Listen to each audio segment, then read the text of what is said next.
And now on Radio 4, it's that time once again to put away the word search, generously cover a cream cracker in margarine, and slice up that last tomato you've been saving.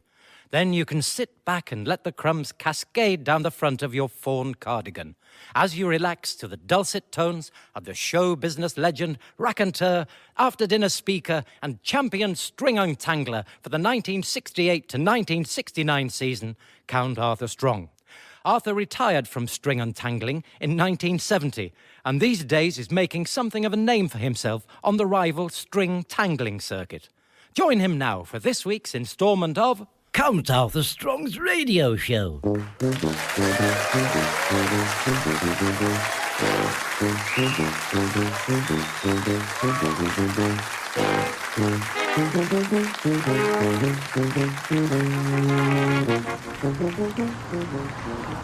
There's another crane up there. Yep. Lot of building work's been going on since I was last in the town centre. What was it I had to remember not to forget? Toilet roll? No, it wasn't that. I had the one out of the shoulder of mutton last night. If you can call it a toilet roll. The sheets are about 2 inches square. How the toilet paper designers imagine you use that, I do not know. It's a very delicate procedure they're asking you to perform with paper that size. Should be at least 6 inches square. At least. There should be legislation governing that. Never mind giving us a toilet roll the size of Andy Pandy's. Eh? Oh, it used to get on my nerves, did Andrex Pandy. Him and bloody Looby Loo roll. Oh, mind you, it's better than that thing I was watching, the Teletubbies. Ooh, it was very difficult to follow what was going on in that. They all got out of bed, and then it took a fortnight for them all to say good morning to each other. I presume it was good morning. They speak in a language I've never heard before. Possibly Turkish. Then when they'd finally shut up, the little plum-coloured one, I forget what it's called, Stinky Winkle or something like that, he switched on this big machine they've got that makes round toast. Then they all forgot about it, and then they started laughing. I have no idea why. I mean, the one with the handbag, Edgar Allan Poe, I think it was, did a little dance, but it wasn't that funny. It was nothing I hadn't seen before. Then the machine started firing toast all over the room, and a big bloody vacuum cleaner the size of a train engine came in and sucked all the toast up through its nose. Then the green one of them had a television set in its stomach, and they put that on and watched a programme with some Morris dancers on it. In actual fact, that was the best bit of the show. And I presume the Teletubbies agreed with me, because they watched it again. Here, I wonder if he has to pay a licence fee in order to watch his own stomach.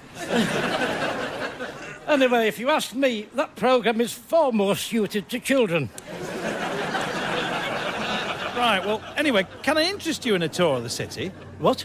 Can I interest you in a tour of the city, leaving in 5 minutes? 5 minutes? You've sprung this on me very suddenly, haven't you? See all the sights on an open-top bus? I've seen all the sights, and I like a lid on my open-top buses, thank you very much. It's a very interesting commentary as well. You can learn some things you didn't know. I've already learnt the things I don't know, thank you. Ticket only costs £9. It'll last for 24 hours. 24 hours? I'm not sitting on a bus going round the city centre for 24 hours. You could get to China on a push bike in 24 hours and back again, if it was a tandem. No, you're not on the bus for 24 hours. The ticket is valid for 24 hours. You can hop on and off. Well, if you ask me, you haven't thought that through properly, have you? I mean, it would be obvious to an idiot. To get your money's worth, you have to stop on all day and night. Do they have toilets on them? No. Well, I would suggest to you that that was a health and safety pins issue. You can't keep people on a bus all that time and deprive them from a basic human right. Is there a bar or anywhere to get a drink on it? No, you get off to do all that. So what is it exactly I'm paying £9 for? Well, it's a tour of the city with a commentary. It lasts for about an hour. Oh, now we're getting to the truth. Now I've drilled down into your figures. So, to get me to invest, what's £9 divided by 24? I don't know. Another one who doesn't know his business plan. It's 37.5 pence. We'll call it 35 for cash. There you are. Right, I think I'll sit at the front. Let's just hope I don't need the toilet. Reserved. Oh, they must have known I was coming.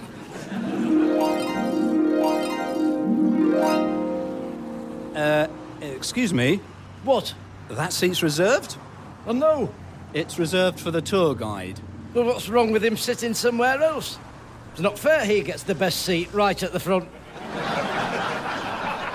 I've paid good money for this trip. I'm the tour guide and I use the front seat. That's why we go to the trouble of putting a reserved sign on it. Well, that's confusing. I thought it was reserved for me. You should think about making that a little bit clearer in your itinerary in the future. I've just got comfortable here. Oh, look, it's fine. It's fine. We're about to leave now. Don't worry. I'm sure I can manage. I'd like to welcome you all aboard this city tour bus. We'll be leaving in just a minute. About time. The tour of the city will take about an hour. That's right, not 24 hours like they've got on the billboard. You'll have found a map of the route on your seat, complete with relevant landmarks, and if there are any questions during the tour, I've got a question. What does that say on your badge? Is that your name? Yes, Simon. What? Where's my map of the route, complete with repellent landmarks? There's nothing on my seat. That's because usually that's my seat, isn't it? And I don't need a map on there. Here, have this one. Thanking you. Do you mind if I get on now? No, not at all. In fact, I'm very much looking forward to your commentary. Good. Yes, it'll be interesting to see how much you get right. I'm a bit of a local historian myself on the QT. If you look out of the window... And satisfaction should always be given when money's changed hands. That's on my family crest. Well, it would be if I had one. In Greek or whatever language is they put round shields. Possibly Turkish. Can I please get on now? Absolutely. I'm all ears for you, Stephen. If you look out of the window to the left, you'll see the parish church, which was built in 1885 by Cornelius Blower. Oh, here. I've got a great uncle buried in the graveyard there. Have you? Yes, I have. You haven't got another microphone, have you? Because I'm sure they'd all be interested to hear that as well. No. A loud hailer would suffice. Look, I can't have a conversation with you. I've got to do the commentary. Sorry, we were just literally passing the Art Deco facade. Is that all you're doing on the parish church, then? You've not even mentioned the time I cracked my head on the font at midnight mass. The stone-built building you can see on the left was once one of the largest mills in the region with a workforce. I got my mattress from there. Mattress? Yes, it's a bed warehouse now. Bobby's Beds. Oh, you want to see the stock he carries. 3 floors. It's mattress heaven in there. He's got far more mattresses than one person could ever use. It's a good job people are buying them off him, really. Because he'd never get through them himself. He'd have to live to be 190. Look, please, can I A just... sprung double with a divan I got. £50 the lot, because it was slightly soiled. You never see the stain with a sheet on. Here, don't you want to say anything about the town hall? Yes. Well, we've just gone past it. That's bad planning, isn't it? Would make more sense to talk about things when we can see them. Then we'd know what you were on about. Would you mind just keeping quiet? Oh, pardon me for trying to be helpful. Do you think you've got the right temperament for this kind of work? Oh, here, stop. Driver, stop. It's the market. I want to get off here. I'll only be 10 minutes or so. What are you talking about? I need to get some potted meat. And I might have a quick argument in the library. About some books they've said I've lost, which I haven't. I've lent them out, doing their job for them. You can park in a bus lane, can't you? No. Well, get the driver to put the bonnet up. It'll look like you've broken down. How long have you been at this game? We can't stop. There are other people on this tour bus, and we can't park here. Listen, I have a verbal contract with your associate which states quite clearly that hopping up and down are part of my remit. I'll be back in 10 minutes. Driver, the doors, please. Thank you.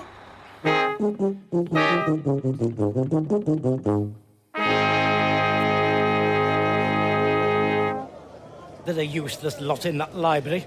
They want to watch it, or I might set up a rival laundry. A reliable lavatory. Oh, a rival library. Could borrow my books to people. I've got all my westerns. And I tell you something, I'd be a little bit more pleasant to my borrowers than that lot in there. Mind you, if it's the fines where you make the money in the library game, isn't it? Eh? So I suppose you'd want to encourage customers who are forgetful. And I wouldn't do 50 pence a week, neither. I'd have a sliding scale. 80 pence for an hour, £1.10 for two, £3 for four, and all night for a fiver, same as the car park. Yep. If I could work out how to clamp somebody with an overdue library book, I'd be raking it in. So are you going to buy anything or not? People are waiting. Blimey, I'm only saying. Yes, I'll have 2 ounces of potted meat, or whatever it is you sell it in these days, kilohertz or millibands. I'd do it in ounces. Well, you shouldn't. We're part of the European Union now. Yeah. You could get arrested for that. Would only take one person from Belgium over here on the holidays to notice that, and you've had it. You asked for it in ounces. Only because I know how intransigent you people are. I bet you're still driving on the wrong side of the road as well, aren't you? Eh? Wouldn't surprise me. You're lucky I'm not an inspector from the Interpol branch of weights and measures. Otherwise you'd find yourself in very sticky hot water without the poodle. Are those mini pork pies fresh as well as tidy? They were running round the field this morning. What were? The pork, the pigs. They must have got up at the crack of bloody dawn then, if the pies now. The whole thing sounds very unlikely to me. Do you want one? No, I don't. I get my pork pies from a master butcher. I like to know where the meats come from, thank you. Air miles and all that. They do shocking things with meat these days. Dolly the goat, eh? And I have it on good authority that the majority of chickens have batteries in them now. It's scandalous. I take a very principled stance on all of that. I don't eat any meat that doesn't have a smile on its face. Before it was slaughtered, I mean. I don't want it gurning up at me from the plate. Right, anyway, they're 20 pence each. 20 pence? Oh, give me 2 then. That'll do for a bit of lunch.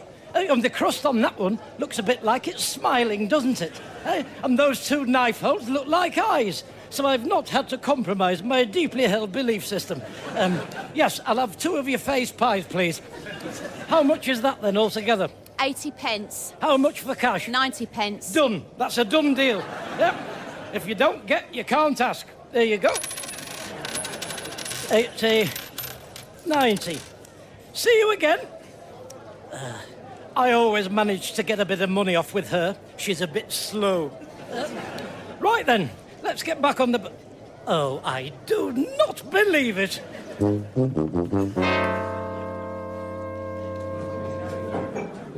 When I got back to the bus, they'd only gone and driven off without me, Jack. Well, they're not a taxi service, are they? And they never will be with that attitude. Money had changed hands. As far as I was led to believe, I had the use of that coach for a period of 24 hours to hop on and hop off at my liberty. It said that on the billboard. If it had said, get off and we leave you standing there like an idiot, I would never have parted with all that money. Would you like a drink? Oh, that's very kind of you, Jack. Thank you. That would be lovely. I didn't actually mean But you on must the... let me buy the next one, I insist. It's only fair, Jack. Oh, all right. What's it to be? I'll have a pint of bitter. Oh, and have you got any crisps behind there as well? I've only had 2 laughing pies for my dinner. Running round a field this morning, I don't think. If there were, they'll have been doing it very slowly. I must have had all the cartilage out the legs in those pies. Very chewy. My jaw's still aching. And pastry's not aerodynamic, is it?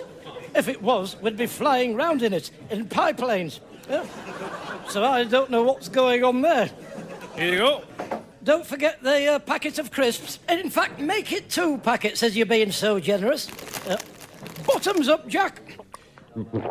That's more like it.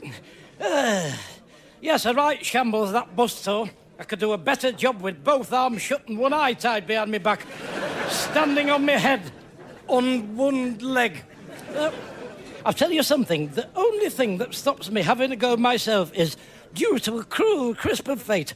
I haven't got a bus. That is the only department they can better me in. The bus front. You know they do walking tours of the city as well. Do they? Walking by foot? Yes, I go from in front of the town hall. I took my niece on her birthday. Really? What, then you just went off for a walk with someone? Well, yes, there's a bit more to it than that, though. Local history. It was actually very interesting. How much do they charge for that, then? Oh, I don't remember. It was a long time ago. It was very popular, though. Do they have any special equipment or anything?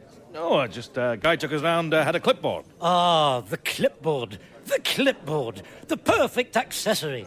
Gives you authority, does a clipboard. You never need to raise your voice if you've got a clipboard in your hand. No! I don't want any of your half-price sweets or chocolate. I want to buy this bloody clipboard. I've told you before about asking me if I want chocolate. That's why I've stopped coming in here. Nowhere else has got a clipboard, though, have they? So you've got me under a barrel there, haven't you? You are a stationer's, not a sweet shop. Stop asking people if they want chocolate all the time. I shouldn't have to run the metal glove knights wear. They slap you across the face with it if they want to fight you. Anyway, I shouldn't have to run whatever it is knights wear on their arms every time I come in here.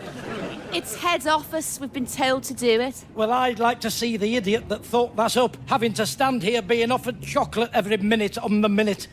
How much is this clipboard? £3.45. How much for cash? £3.45. Done. Shake on it before I change my mind. Nice doing business on you. A goblet! Throwing down the goblet. See? There you go. Here, give us a bar of that Galaxy as well while I'm here. Save me going down the paper shop, won't it?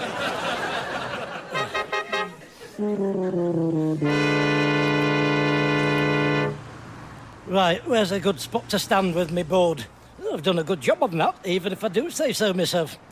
Walk in the footsteps of the dinosaurs on the historical city centre walk with trained expert guide to ease your passage. Adults, £4. Children, £4.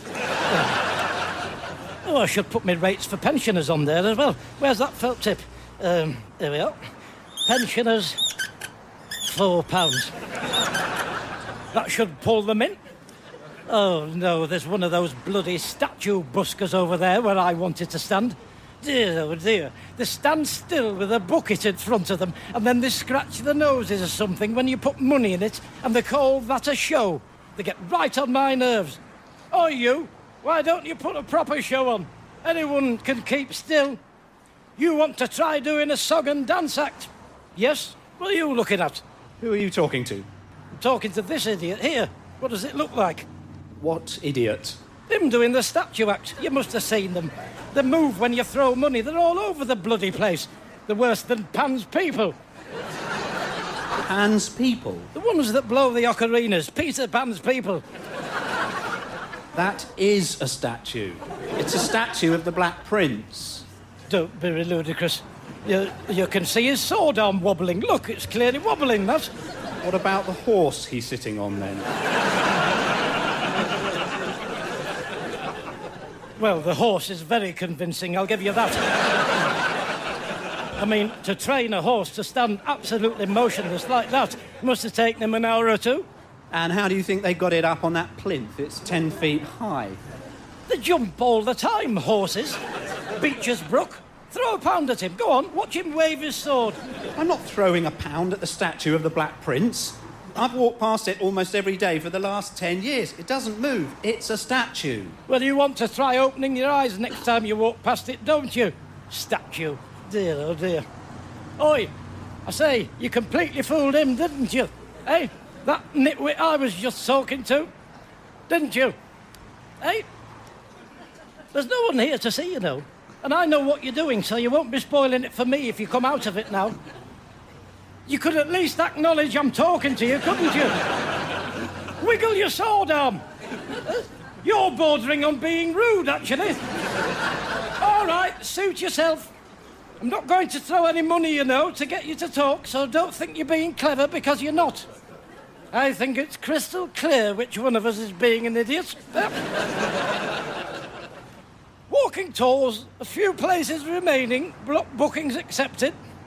How about you two? Do you want signing up? Pardon? Do you want signing up for a wonderful walking tour of the city? No, I don't. With a top celebrity stroke historian to guide you on your way? Who's the celebrity? Me, of course. You? No, thank you.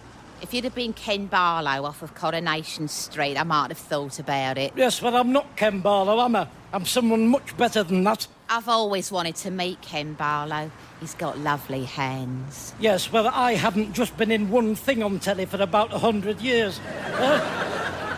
And I've never had to rely on having hands to get me work. Apart from that rubber gloves advert. So what have you been in apart from the rubber gloves advert? Oh, all sorts of things. I've been in shows so well known you wouldn't even have heard of them. Like what? Listen, you're not auditioning me for a pantomime, you know. Now, do you want to go on my walking tour or not? No, I don't. What about him? Your husband or whatever he calls himself? Ask him. What about you? Do you want to come on a walking tour? What? Do you want to come on a walking tour? I don't like walking, it's bad for you. What are you talking about? It's not bad for you walking. It's good for your cardigan vascular system. What? It's not bad for you walking. It's good for you. It's not if you get hit by a car. No one's going to get hit by a car. Well, you don't know that. You're walking now, aren't you? How many cars have hit you? Oh, yes, but I'm being vigilant. Well, giving me £4 doesn't stop you being vigilant, does it? No, thank you. All right, clear off then. Go on, wasting my time. Watch out for all those deadly cars lying in wait, won't you? Excuse me, are you doing walking tours? No, I'm chewing a brick. What does it look like? What? Well, I'm stood with a clipboard in my hand, holding a poster on a pole which says walking tours. So what do you think? Well, in that case, can I see your licence, please? Come again? I'd like to see your licence. Any sort of street trading has to be licensed by the council. Oh, no. I don't do the walking tours. Did you think I did them? Oh, that's hilarious. That you would think I did that. Oh, wait until I tell them back at the office I'd work in. Oh, they'll laugh their heads in. Then why are you holding that sign advertising walking tours? Oh, you've seen that, have you? I thought you might. Now, there is a funny little story why I'm holding that. Oh, yes. And that is? Well, I was just walking through the square on the way back to my office where I do all the work I do. And the man that does the walking tours, oh, he's a big chap, 6'12", ginger hair, big handlebar moustache, walks with a limp. Oh, that must be quite a hindrance, a limp, for someone that does walking tours. Yes, well, he covers it up ever so well. I only know because I've got an eye for these things. Anyway, listen, will you? Because all this is starting to irritate me now. He asked me to help because he'd been taken short. Taken short? Yes, he said he should have gone before he left home, if you must know. So, to prevent someone having an accident of a person nature, I said I'd hold his pole whilst he relieved himself. And the clipboard, did he give you that too to hold? No, clever Dick, the clipboard is mine for my work. What is it you do then? I'm a food taster. A food taster? Oh, yes. Well, who do you taste food for? All sorts of people. You'd be surprised. Well, like who? Colin Montgomery. What, the golfer? Yes, Why does he need a food taster? because he's a busy man, is Colin Montgomery. And if he's had all his food tasted, it stops him wondering what things taste like. Now, if you don't mind, we can't carry on this conversation anymore because I can't speak English. And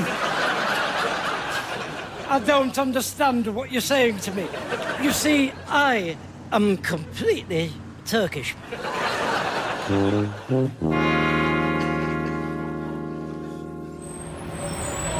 That bloody idiot from the council. If it hadn't been for him, I wouldn't have had to relocate. Still, you think there'd be some trade at the coach station, wouldn't you? Tourists?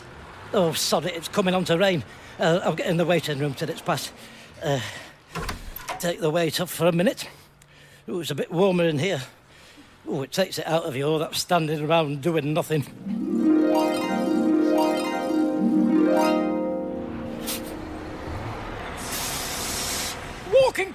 walking tours of the city centre and its environs by local hysterical celebrity.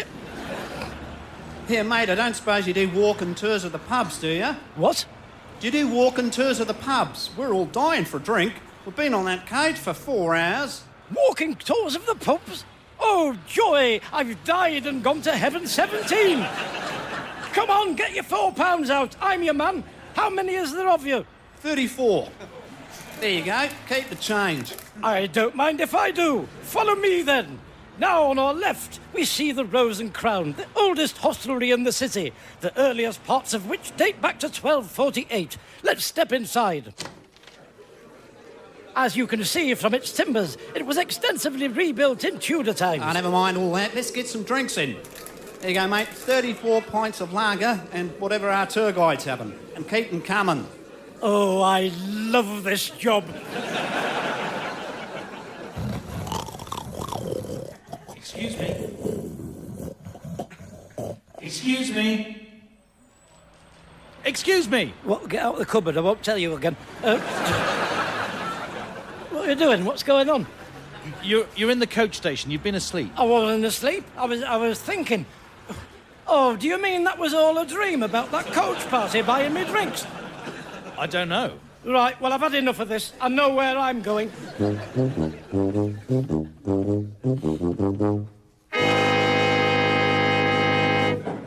And I tell you something else, Jack. It'll be a big boost in trade for the shoulder of mutton. Really, Arthur? You're sure about that? Oh, yes. It'll be packed with tourists, this place, when I get my pub walking tour started. I can't think why nobody hasn't ever thought of it before. I road tested the whole thing today in my dream.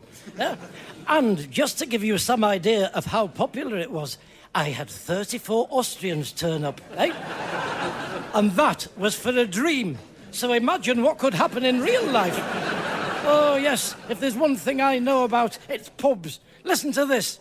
The Plough, Cheap Street, established 1850, changed its name in 1932. Formerly called the Bale of Hay. They've had 16 different publicans in charge there. Current landlord, Biddy Wallace, 6'12" tall, ginger hair, big handlebar moustache, walks with a limp. The King's Head, Whitfield Street.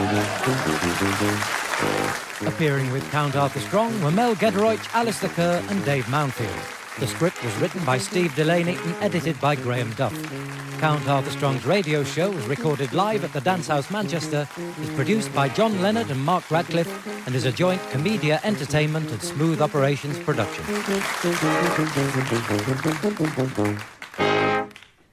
And now on Radio 4, it's that time of the day that people have told you about, but you didn't really believe existed. A time when you can forget about your cares and worries, relax in a lukewarm bath, and loofah the dry skin off your feet, listening to the show business legend, raconteur, after-dinner speaker, and twice winner of the Noblinese Prize at West Yorkshire Foundry's Christmas Party, 1968 to 1969, Count Arthur Strong. Having long since retired from Noblinese competitions following a freak accident, Count Arthur has become one of the most respected judges on the Noblinese circuit and would probably be in line for an OBE for it if enough people nominated him. Join him now for this week's instalment of Count Arthur Strong's radio show.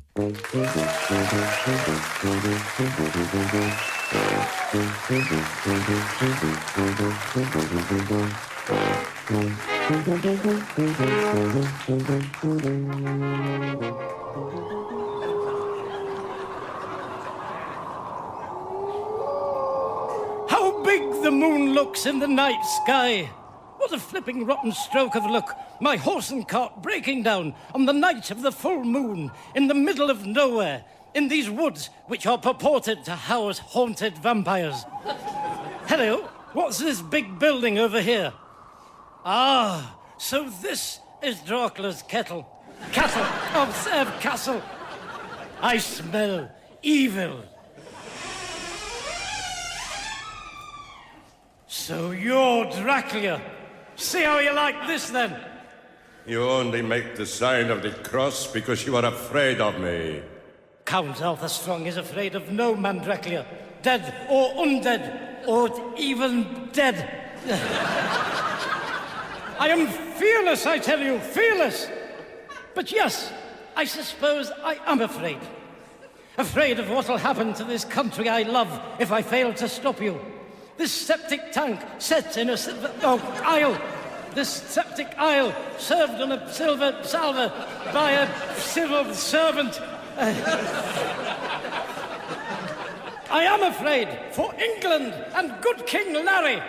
Such noble sentiments. You will fail to destroy me as all who have gone before you did. You are an old fool. Yeah, just watch who you're calling a fool, you. Why? What are you going to do about it, fatso? I'm not fat. And anyway, I'd rather be fat than suck people's blood out of their necks. It's horrible, that. I don't know how you can do it. I mean, I'll eat black pudding, but that's as far as it goes with me. You must be twisted round the bend. Come over here and say that. No, you come over here, pasty face. You cheeky sod. Hey, now, there's no call for that sort of language, you cheeky sod. You're not too big or too evil to get a damn good hiding. Oh, yes? You and whose army? Just me, sunshine, just me. Come on, then. I'm coming, don't you worry. Oh, here, before I do, I've always wanted to ask you this. Do you know the werewolf? I might do. Right, well, listen. When he turns into a werewolf, does he go to the toilet like we do? Or does he cock his leg? I tire of your stupidity. Come and face me like a man. Right, I will. Oh, did you hear that? What? I didn't hear nothing. That was the sound of the cock mooing. Croaking. Oh, crowing! You defo git. And now the sun's coming up and it's starting to get light.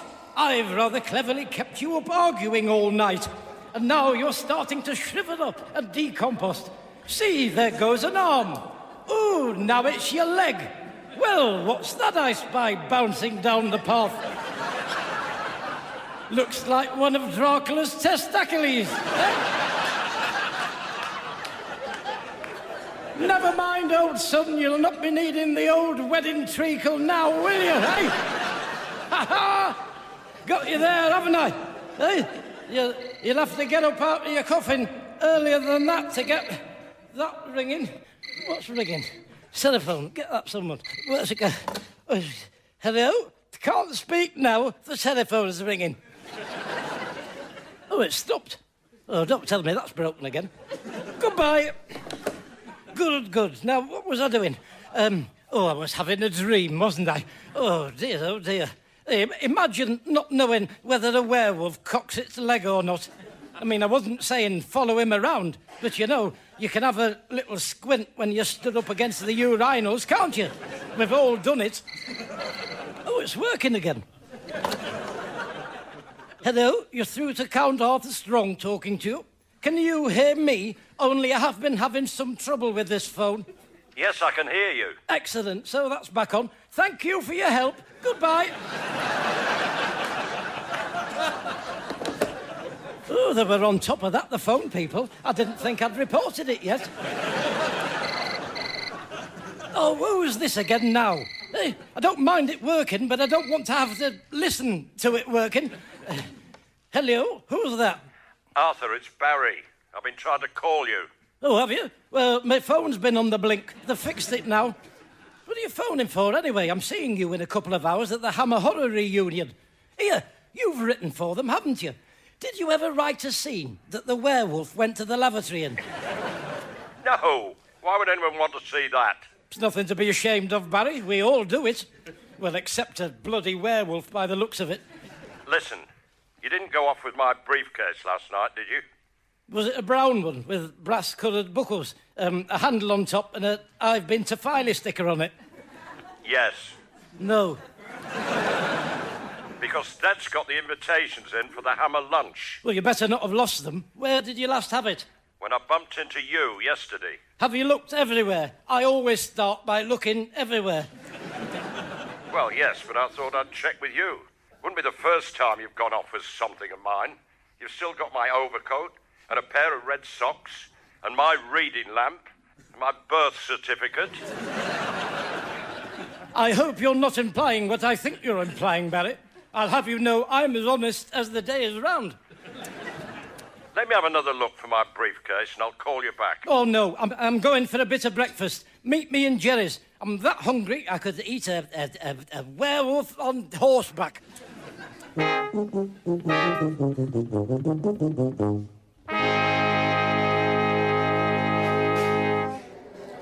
So it's today then, is it? Your Hammer film due? It is, Jerry.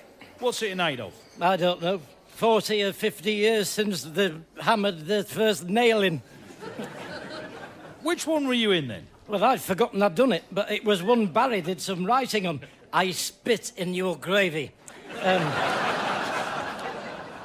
I was a gravy digger, digging for gravy in it. And I had to say, did you hear that? And then I got my head chopped off with a shovel from behind, and I came back as a dolphin. A dolphin? No, not a dolphin, a zombie. Anyway, someone burnt me to death or something in the end. Although, if I remember correctly, the only way you can kill a dolphin is with a silver bucket. Is it? I'm not really up on all that. Well, you want to hope a dolphin doesn't come knocking on your door in the dead of night. Well, I don't think there's any fear of that. You never know. The film people must have got the idea from somewhere. What are you having then? Well, I don't know why, Jerry, but I woke up craving blood this morning, and my lust must be satiated. I'll have double black pudding on toast with a cup of your finest Gypsy Rosalie. I'll bring it over. Oh, look, there's Sally over there. I'll give her a fright. Hello! Oh, what are you doing that for? Well, Sally, as Hilary Edmonds said when he climbed the Arga, because I was there.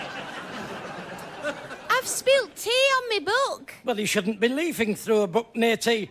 Boom, boom. Do you get it? Tea leaf, eh? That's a thief in Cockney chiming slang, that is, a tea leaf. Plates of meat, apples and stairs, pears, Lionel flares.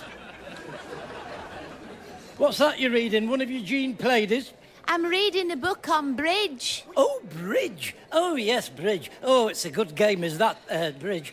Have you played it? Oh, yes, I'm very good at bridge. They all used to say that. All right, if you've got 13 to 15 points in your hand and no 5-card suit, what should your opening bid be? Let's see. A pound? No. £1.50? No. £1.75. That's as far as I'm going.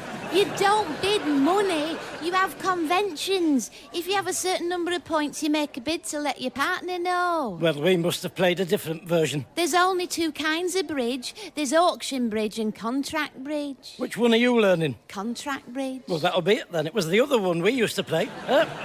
The non-contact bridge one, where the players are not allowed to touch each other. Or any of the cards. It could go on for days.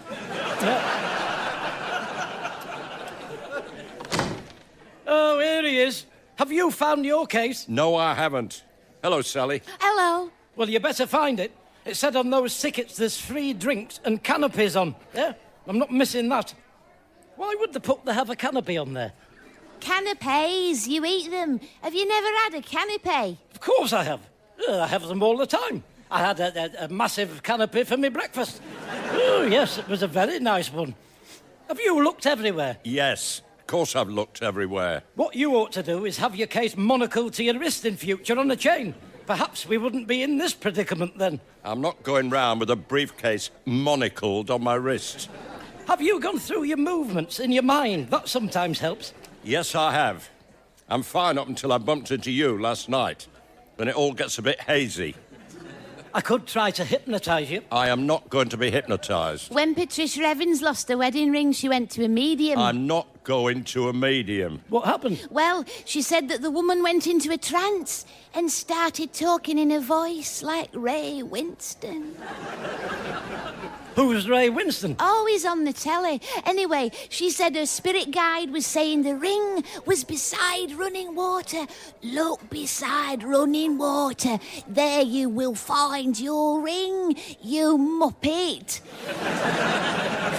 When she got home, she looked everywhere that was by running water. Nothing. Then she got her husband to look under the bathroom sink in the U-bend. Was it there? No, there was a lot of hair and a cotton bud. It was very disgusting. A cotton bud? Oh, wonderful. What was the point in telling us that? I was just saying. Well, do me a favour, will you? Don't just say. If you ask me, that Ray Winston's a charlatan. He wants locking up. You know, my great-auntie was a medium to large. Yep.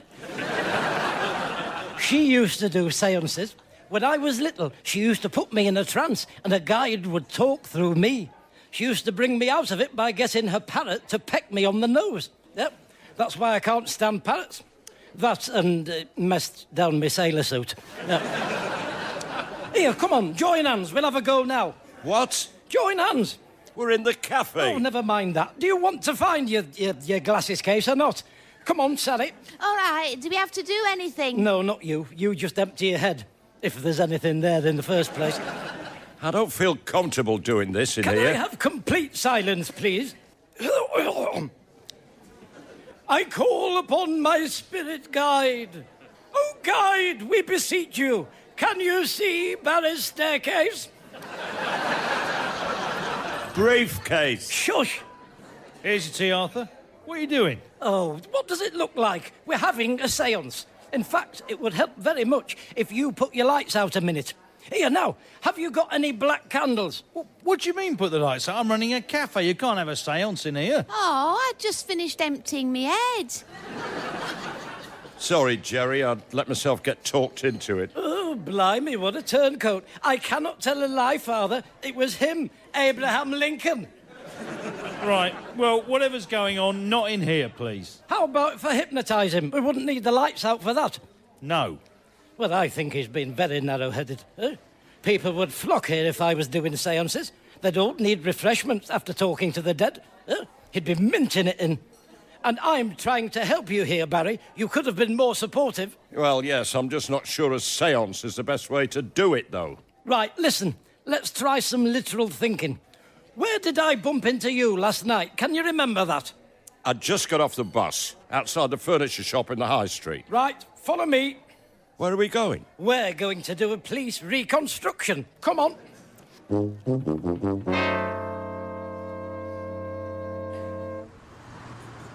There's the furniture shop, look.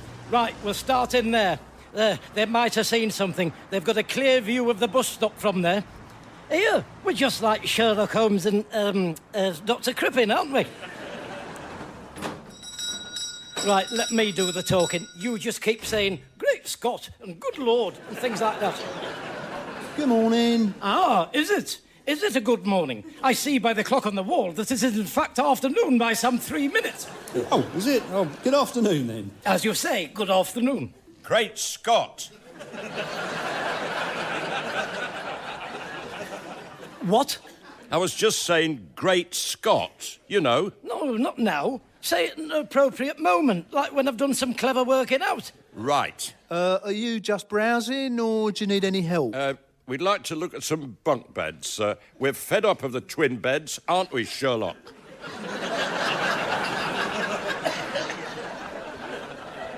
Bunk beds? What are you on about? Oh, I get it. Do I detect a little bit of resentment there, Barry, because of the casting? No, I'm fine with it. Well, it doesn't seem like that. Do you want to find your nutcase, eh? I'm doing this for you, you know. So, bunk beds, was it? No, that's just him being stupid. There'd only be a fight for who sleeps in the top one, the mood he's in, wouldn't there? Yeah, so what can I do for you? Yesterday evening, outside your very window, two gentlemen answering to the descriptions of us had an assignation at the bus stop. Were you party to that rendezvous? What? Good Lord. And I see from the stain on your trousers that you've recently been kneeling on grass. Has someone put you up to this? Oh, you! Don't you think now would be an appropriate moment for an ejaculation? Great Scott. I'm not doing this anymore. You're thwarting me off at every turn, aren't you, eh? Do you recognise us? Well, I recognise him. He's Barry Cryer. I don't know who you are. Oh, very hilarious, eh? I don't think we need to question this person any further. He obviously knows nothing. Here, and I'll tell you something else. We'll be getting our bunker beds from another shop now. Won't we, Dr. Watford? Eh? So, you've lost a sale there. Good day. Good God. Oh, it's too late for that now. Right, well, what we've established there is one of two things. Either we were there, we weren't there, or we were there and that idiot didn't see us there, or two, we were never there at all. That's 4 things. Don't let yourself get bogged down by statistics, Gary. A lot of mathematicians go mad, you know. They have a very high insanity rate, second only to dentists. No wonder peering in people's gobs all day. Oh, I couldn't do it. Mind you, I don't mind going. That drink they give you to rinse out is quite potent, you know, if you swallow it. So what are we going to do now, then? It's 12:15. The bloody thing starts at 1. Where did we go when we left the bus stop? You were there as well. I haven't got time to remember where I've been. My head's full of more important things than that. There's so much in there, I have to employ a filtering system. Some of the things I do don't even get near my head. Not even in the same street. You dragged me to the shoulder of mutton, didn't you? Oh, that sounds like a plan.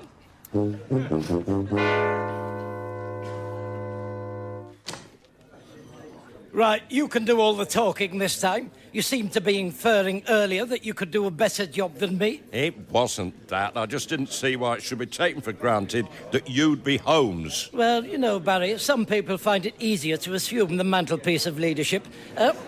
Go on, then. You have a crack at being Shamrock Holmes. At Hemlock Holmes. Oh, Gridlock bloody Holmes, whatever he's called. Jack. Hello, Barry. Arthur.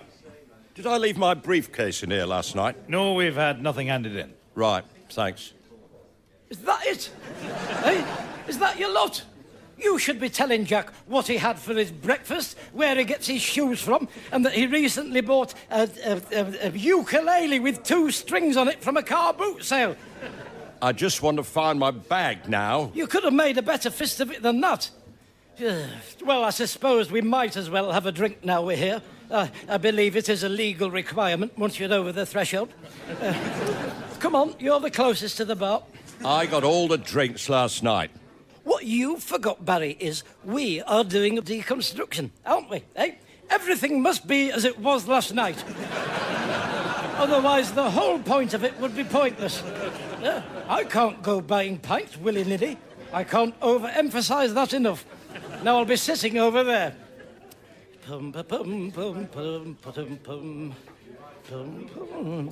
Right, this is the only drink we're having. Well, that's nice, isn't it? After all I've put myself through today for you and your bloody satchel, eh? Dear, oh dear, that's the thanks I get. I had plans for today, you know, and here I am reconstructing myself. What are we going to do about those tickets, then? I could murder a plate of canapes, eh?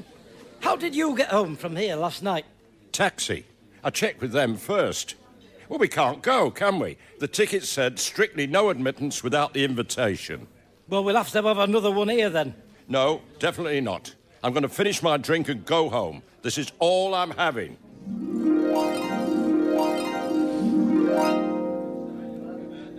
And Dr. Watson said, "Great Scott, why have you painted the front door yellow, Holmes?" And Holmes said, "It's a lemon entry, my dear Watson." Oh, lemon entry! Oh, dear. A lemon... Oh, dear. Oh, dear. Oh, I don't get it. A lemon entry. You know, elementary, a lemon entry, elementary, a lemon entry. Elementary, lemon entry, elementary, lemon entry. That's not funny. It's not even English. No, it was the colour of his door. That's not a colour. Elementary, a lemon entry, a lemon entry. I'd like to see you asking for that colour at home base. What are we going to do now, then? I thought you were going home 2 hours ago. What do I want to go home for? Let's go to a late-night club. 3 o'clock in the afternoon. All right, listen. Let's go to the Hammers thing anyway. It doesn't finish until 5. They recognise us. I mean, I'm you, you're me. Well, it's a bold plan, Gary. I'll give you that. Sod it, I'm famished. Come on, we'll blog our way in. The sooner I get a big canopy inside me, the better.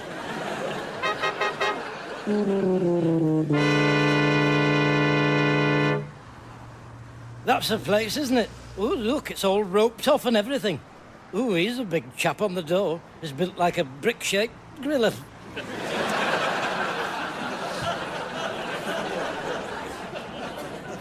Right, come on then, you go first. Why me? Why do I have to go first? Because, Barry, earlier you were complaining that I unfairly assumed the mantelpiece. So I'm giving you a wonderful opportunity to disprove yourself dispensable. Well, thank you, Arthur, thank you. That means a lot. I won't forget this. Yes, you will. Will I? You always do. Do I? Well, for instance, can you remember being on top of a bush shelter last night with a traffic cone on your head singing, I feel pretty? No. Well then, I put it to you that you are your own Exhibit A. Right, come on, or there'll be nothing left to drink, and they'll have dismantled all those edible canopies. Hello. Afternoon, gents. Can we come in? No, that's rubbish. Dear, oh dear, use your brain. Think like Headlock Holmes. Sorry, can I do that again? It's the first time he's let me do this. A little bit nervous. Go on. Looking at your tie tells me you had an egg for breakfast. You drive a Ford Focus, and you almost certainly have a dog. A wire-haired terrier. And you are an... Don't tell me. You are an Aquarius. Now can we come in?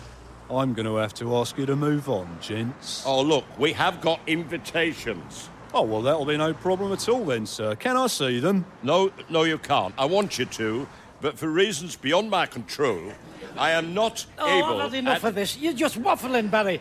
If Shamrock Holmes heard that, he'd be falling off the Rickenbacker Falls. Eh? I'll take over.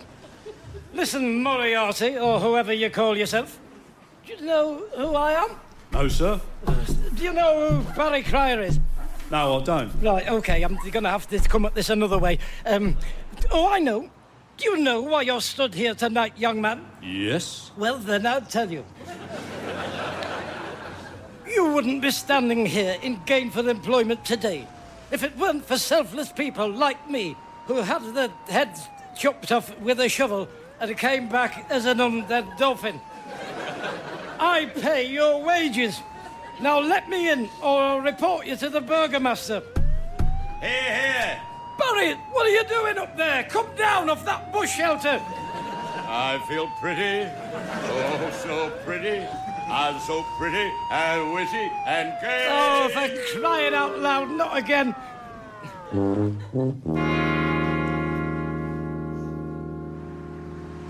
Come on, let's get you to that minicab office. I've never been so embarrassed. I'm sorry, Arthur. So you should be. That's on your record now, you know, a police caution. I can't turn me back on you, can I? What is it with you and bush shelters? Well, I like climbing. I'm a good climber, me. You're only 6 foot off the ground. It's hardly the KY2. Oh, here, I want to nip in Wilf's first and get something to eat, which I'm furious with you about. I've got a carrier bag in my pocket and everything. I was going to fill it up with canopies, marquees, awnings in general. Now I'm having to lay out money out. By rights, Barry, you should recompense me for that. You lost the tickets. I will. Can I get some yellow paint as well for my lemon entry? Hello, Arthur. Barry. Wilf? Hello, Wilf. What have you two been up to? Practicing. Practicing what? Climbing. Climbing what? Special K2. Oh, don't take any notice of him. You're not bloody climbing anything, you. It's in sodden Tibet for a start. Now stop it. I want something to eat, Wilf. What have you got that I like? Oh, let's think. Oh, hang on a minute. What's he doing? I bet you're pleased to see that again. Where did you get that from? That's my briefcase. You left it in here yesterday, Arthur. I beg your pardon, I did not leave that in here. Yes, you did. You must be confusing me with someone totally different that looks exactly like me, who left that in here instead of me. Arthur, you went off with it. You've done it again, haven't you? For crying out loud. Listen, Barry, I'd love to stand here chatting, but I have to shoot off now to prepare the base camp for your ascent tomorrow. You know, all the ropes and Sherpa vans and everything. I'll see you in Tibet. Don't forget to wrap up warm. It's cold at the summit.